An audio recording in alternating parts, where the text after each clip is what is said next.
Welcome to the deep dive. Today, we're taking a close look at a fascinating piece of source material you shared with us, an excerpt from William Boericke's Homeopathic Materia Medica, and specifically his description of Arsenicum album. That's right. And this text, it really focuses on Arsenicum album, which, Boericke identifies as arsenious acid or arsenic trioxide. He calls it a profoundly acting remedy. So that has clear-cut characteristic symptoms. Right, clear cut. And our mission, really, in this deep dive is to sort of navigate through that detailed description. We want to pull out the key characteristics, the symptoms, the applications, basically help you get to the important stuff quickly. It's quite a picture he paints. It acts, according to this text, on every organ and tissue. Wow, every organ and tissue. So it sounds like it has a really widespread action described here, and the text says its general symptoms often alone lead to its successful application. Yeah. So understanding that big picture, that's really key, isn't it? Absolutely. Boericke definitely emphasizes that the general state is, paramount. Yeah. And the most prominent general symptoms he highlights, they point towards this pervasive state of debility, exhaustion, and restlessness. Okay, exhaustion and restlessness, those seem central. And the text links that to a nightly aggravation of symptoms, particularly worse after midnight, is it? Yes, exactly. That timing seems like a really significant marker in this description. And that exhaustion, it isn't just simple tiredness. The text describes great exhaustion after the slightest exertion. It leads to what Boericke actually calls irritable weakness. Irritable weakness, huh? That gives a very specific feel to the debility, doesn't it? Another key feature mentioned is burning pains. Now, burning pain, okay, that often makes sense given the source substance, arsenic. But here's where it gets really interesting according to the text. These burning pains are notably relieved by heat. Yes. That specific modality getting better from heat, it's highlighted as a very characteristic point. It seems almost counterintuitive, but it's stressed, repeatedly in the text. Yeah, that really stands out. It's a crucial distinction. The text also describes an unquenchable thirst, but with a very specific detail. Drinking much but little at a time. So not gulping large amounts, but frequent small sips. Exactly. That particular way of drinking is noted as distinctive. And there are other associations mentioned too, like seaside complaints, problems from fruits, especially the more watery ones, and also from decayed food or animal matter. Right. And the odor of discharges is consistently described as putrid. Putrid, yeah. That's a strong word. And it seems to appear across different potential symptoms. The text also notes it's applicable in complaints that, return annually. And Boericke mentions a rather, profound application cited in the text, giving quiet and ease to the last moments of life when given in high potency. He's referencing a specific traditional use presented in this material. Wow, that certainly adds a striking dimension to the described actions. Okay, so moving beyond those general themes, the text lists a whole range of specific conditions and ailments where Arsenicum album might be considered based on these patterns. Yeah, it touches on ailments following things like alcoholism, pomaine poisoning, which is basically food poisoning from bacterial toxins, stings, dissecting wounds, even chewing tobacco. Again, sort of tying back to ill effects from potentially decayed or contaminated stuff. It also mentions states of depletion, like an anosmia and chlorosis, degenerative changes, and this gradual loss of weight from impaired nutrition. It paints a picture of wasting, or cachexia, as it's sometimes called, particularly noted in things like malarial conditions or under the stress of malignancy. The text even includes a really specific technical detail, mentioning it reduces the refractive index of blood serum. And it makes comparisons here to other substances like china and furfos. It's technical, sure, but it shows the kind of observation noted in the historical text. Interesting. It's also indicated for septic infections and states of low vitality, which definitely aligns with that whole general deepability theme. And the text specifically references infantile kala-azar. That's a severe parasitic disease, right? So it highlights a traditional use in specific infectious conditions. So you start to see a pattern emerge, don't you? States of collapse, infection, poisoning, depletion. And they're all linked back to that underlying picture of prostration and disturbed vitality. But it's not just physical, though. The text paints a really vivid mental and emotional picture that seems deeply intertwined with the physical state. Oh, absolutely. There's a description of great anguish and restlessness, often described as changing place continually, like physically unable to find rest. So that restlessness we saw generally now showing up intensely in the mind. The text lists specific fears. Fear of death, fear of being left alone. Great fear is even noted as coming with cold sweat. There's this sense of hopelessness, thinking it's useless to take medicine, which, in the severe states mentioned, can even escalate to suicidal thoughts. Wow. Hallucinations are mentioned too, smell and sight. And that despair can be so profound, it drives him from place to place. Again, really emphasizing that restless drive. Yeah. And personality traits described in the text, well, they include being miserly, malicious, selfish, lacking courage. There's a general increased sensibility and a sensitivity to disorder and confusion. So the mental state described is one of like fearful, anxious, agitated despair, unable to find peace or stillness. It really mirrors the physical restlessness and exhaustion. Exactly. The mental and physical states in this description, they're presented as inseparable. Okay, now let's look at how these characteristics show up in specific parts of the body. The text goes into a lot of detail, but maybe we can focus on some key highlights, starting with the head. Right. So the text notes headaches, and interestingly, they are relieved by cold. That's a specific contrast to the general burning pains being better from heat. Oh, yeah, that's definitely worth noting, that contrast. Other head symptoms are often worse from cold, though. Periodical burning pains are mentioned, tied to the restlessness, and a specific type of hemicrania that's headache on one side with an icy feeling of the scalp and great weakness. Icy scalp.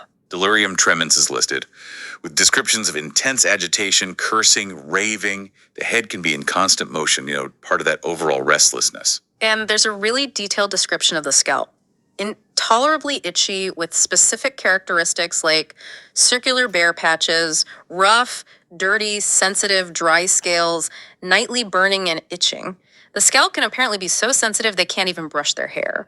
That level of specific detail really helps paint the picture, doesn't it? It certainly does. Okay, moving to the eyes, the burning theme continues.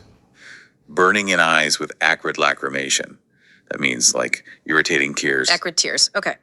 The eyelids are described as red, ulcerated, scabby, scaly, granulated, and there's often striking edema, swelling around the eyes. Yes, and the inflammation is described as externally very painful, with burning, hot, and excoriating tears that irritate the skin. Corneal ulceration is mentioned. There's intense photophobia. Sensitivity to light, right. Exactly. But interestingly, noted as better from external warmth. There's that warmth making things better again, even with the eyes. The text also describes ciliary neuralgia with fine burning pain. For the ears, the skin inside the ear is noted as raw and burning, and there's a thin, excoriating, offensive odoria, basically a foul-smelling, irritating discharge from the ear. Roaring sounds can happen during pain attacks, too. That offensive discharge pattern again. We heard that about discharges generally. Seems to show up in different places. Okay, for the nose, there's a thin, watery, excoriating discharge. Similar to the eye and ear descriptions, right? Irritating. Yeah, very similar. The nose might feel stopped up and sneezing happens, but the text specifically says without relief. So the sneezing doesn't make you feel better. Hay fever and coryza symptoms are noted as worse in open air but better indoors. Burning and bleeding are mentioned, along with certain skin conditions on the nose like acne and lupus. Gotcha. The face is described as swollen, pale, yellow, cachectic, that sort of wasting look, sunken, cold, and covered with sweat. The expression is just one of agony. Yeah, it sounds pretty intense. Pains include tearing needle-like sensations and burning pains. Lips can be black and livid. And there might be an angry, circumscribed flush on the cheeks. Okay.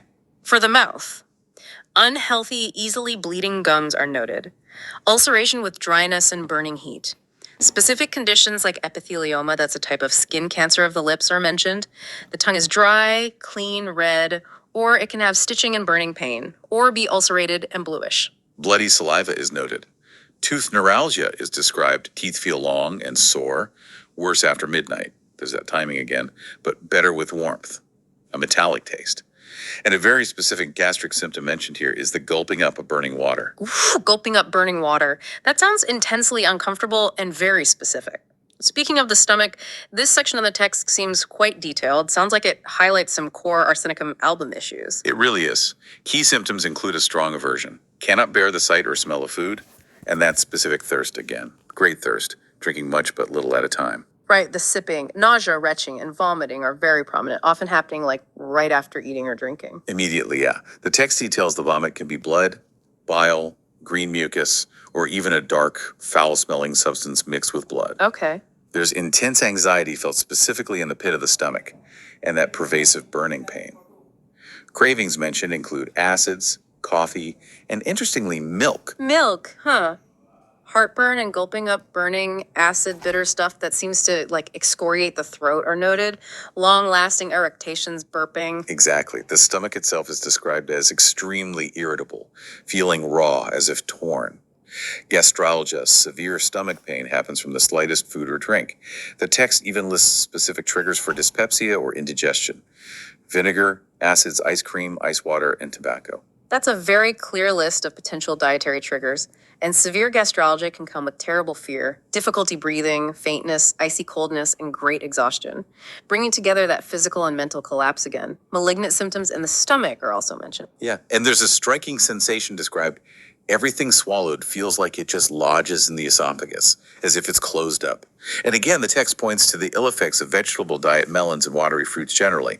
It links back to those general dietary sensitivities. Yeah, this section really seems to consolidate so many of the general themes: the burning, the irritability, exhaustion, sensitivity to food, the anxiety.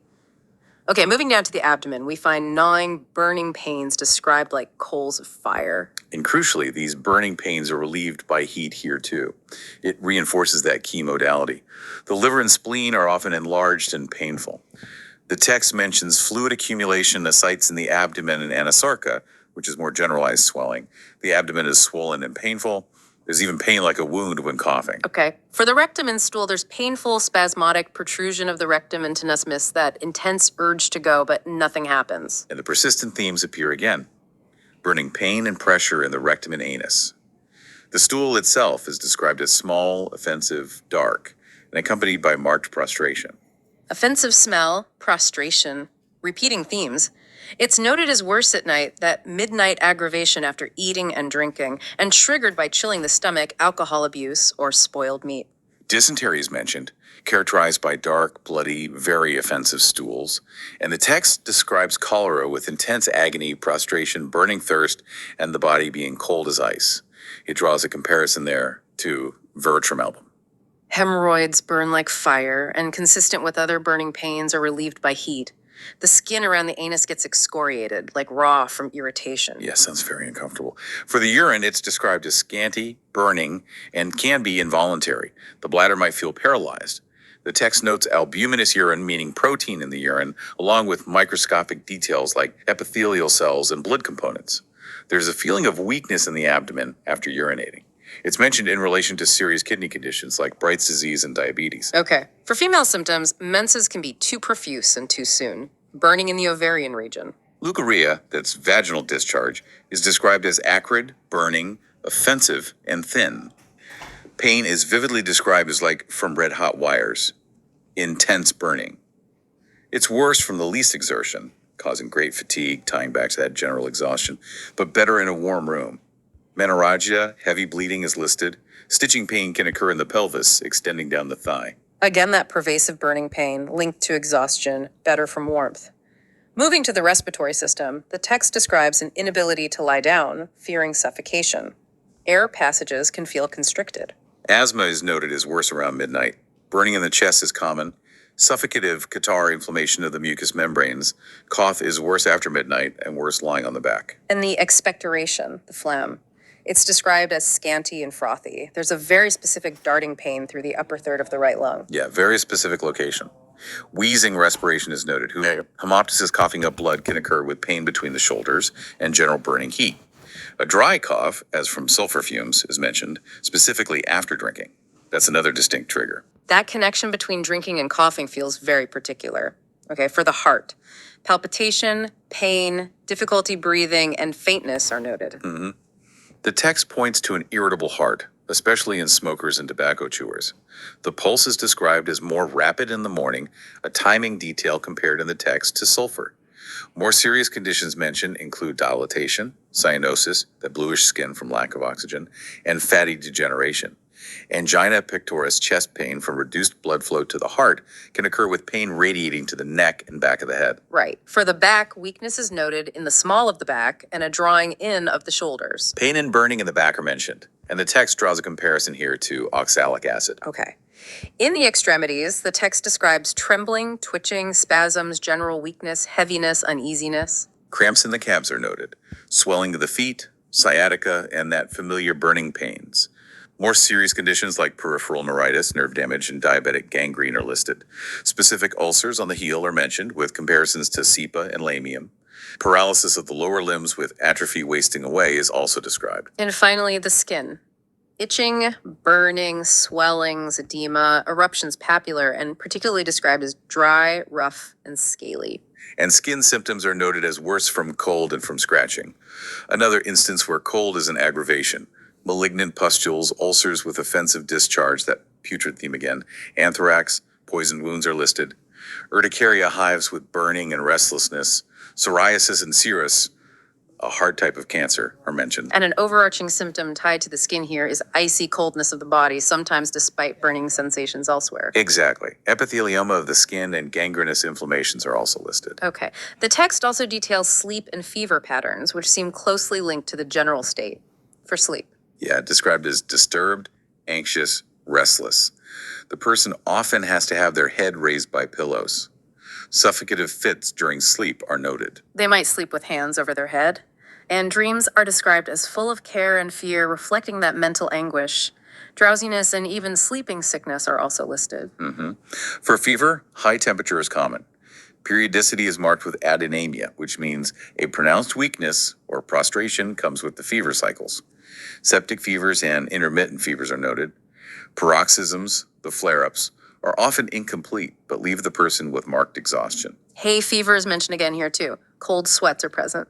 And the text discusses typhoid fever, noting it's indicated often not too early in the illness, sometimes after another substance, rus, with complete exhaustion, delirium that's worse after midnight, that key timing, great restlessness, and often intense heat around 3 a.m. Yeah, it's really clear how these patterns of fever and sleep disturbance just weave right in with the general picture of nightly aggravation, exhaustion, and restlessness. Right, all builds together. Let's just briefly look at the modalities, those conditions that specifically make symptoms worse or better, according to the text. Okay, the text clearly lists aggravating factors as worse.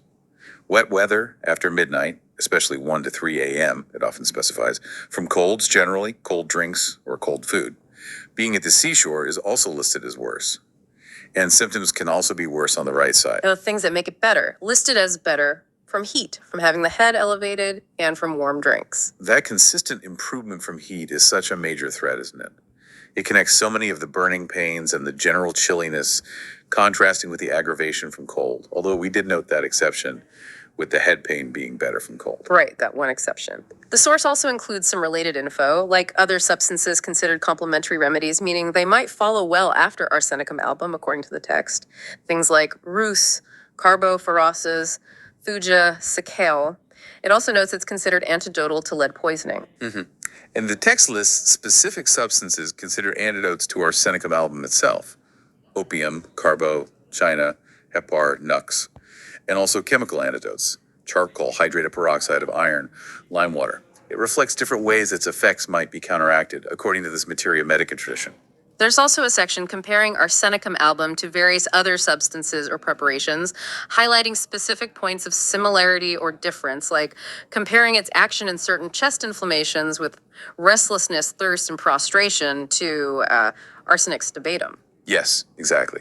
These comparisons in the text help to sort of refine the picture, indicating when Arsenicum might be chosen over something similar, based on Boericke's interpretation of the source material, of course. And finally, dosage information is provided in the text. It suggests using the 3rd to 30th potency and notes that very highest potencies often yield brilliant results. Yeah, and Boericke gives some guidance on selecting potency.